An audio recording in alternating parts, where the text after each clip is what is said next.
Okay, let's dive into documents of two different sorts. The first, maybe the more damning, is Donald Trump's tax returns, which have now been acquired by the House Ways and Means Committee.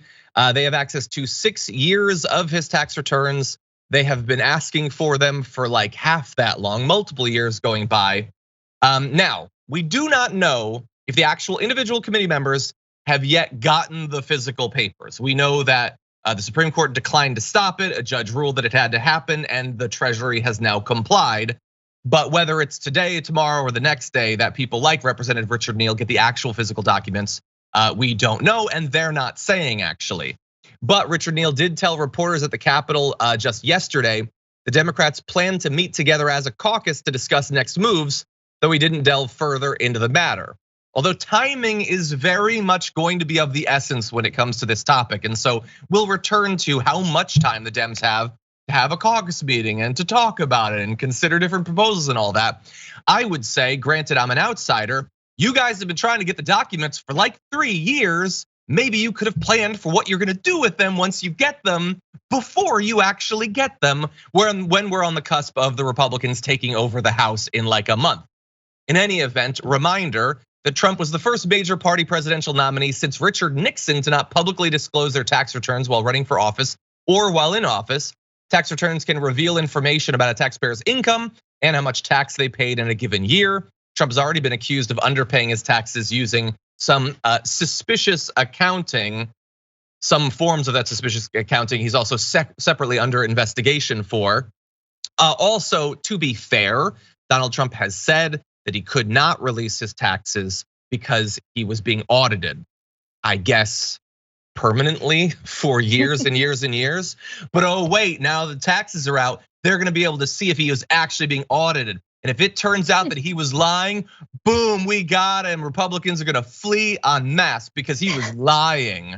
That's something that's gonna happen. Anyway, that was a lie. I'm sure, Miranda, that there's a lot of other stuff in those documents that it's gonna turn out to have been at least dishonest.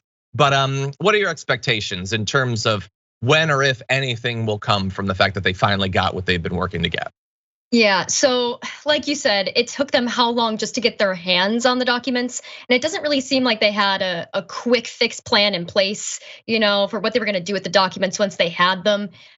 I would like to feel hopeful, but the deadline is January 3rd. That is when the Republicans are gonna take over that chamber, and they're not really gonna do anything with the tax documents. So I would like to feel hopeful. I'd like to be proven wrong, but I expect that they're going to, oh no, they're going to run out of time. And it seems too conveniently timed to seem like we got them, boys, and then nothing actually comes of it because the gears of government grind so slowly. And so while it seems like a win for the Democrats, they're really going after Trump.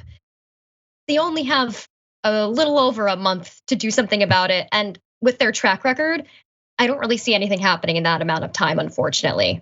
Yeah, we know that they're super gun shy. That makes it even more ridiculous when constantly the right is talking about how these are like the deep state schemers to take him down. They don't want to do anything. They couldn't take themselves down. No. And so we've got until January 3rd when the Republicans will take over. By the way, between now and then, the Ways and Means Committee can make this tax information public if they have a vote. But of course, Democrats are then gonna lose control of the committee at that point. And disclosing the tax information outside of the committee process can be a felony violation. Although in theory, like the Supreme Court's leaking stuff left and right. So what's good for the goose is good for the taxes. I don't know. Send him to Kenny Clips. I don't know. He could make something of them. And so, okay, I've been trying to figure out. Oh, by the way, Representative Neal says, I intend to see this through. Whatever, you're a Democrat, we'll see. Right, yeah, whatever you intend doesn't mean a whole lot. You're just intending, there's no action behind it, really. Yeah, I'm not interested in intentions at this point. Okay, so really fast, what could potentially come of this? So in theory, I think some of the most likely stuff that could come of this is they revealed that he wasn't being audited. He was lying, nobody cares whatsoever. Okay, we have no standards anymore. He has way less money than he says. I think very few people will be surprised. No Republican will actually believe it anyway. Maybe DeSantis will make fun of him for it in a year. They could provide better demonstrations of tax evasion, tax fraud. Maybe he's kind of already being investigated for that though, so I'm not sure how big of a bombshell that would be. I don't know what else. Like there's all this stuff that clearly, if you or I were to do it, we'd be in major trouble, both in terms of our reputation, also probably legally. For him though, I just don't know how likely it is to really register in either of those areas, especially in comparison to the other investigations that are going on. In Fulton, the Fulton County investigation, the Trump Organization investigation in New York. We've got the Mar-a-Lago documents investigation. We've got the January 6th special counsel. Like there's tons of truly illegal stuff that could be in these taxes. I just don't think it's the sort of stuff that's gonna break through to the American public, even to the extent that some of these other things I just listed have. But what do you think?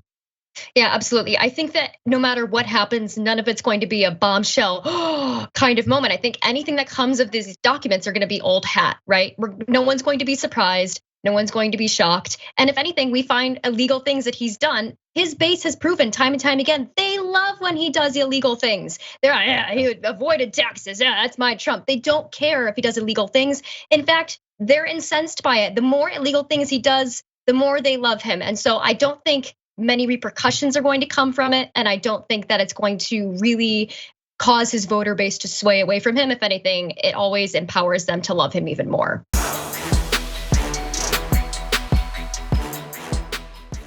Check out the Damage Report podcast each day, wherever you get your podcasts, whether Pocket Casts or Stitcher or iTunes. You can join me as I give you the news and stories you want, with a range of co-hosts and interview guests jumping in on the fun each day. Again, that's the Damage Report, wherever you get your podcasts. And if you get them at iTunes, don't forget to rate and review. Sometimes I'll read them live on the show.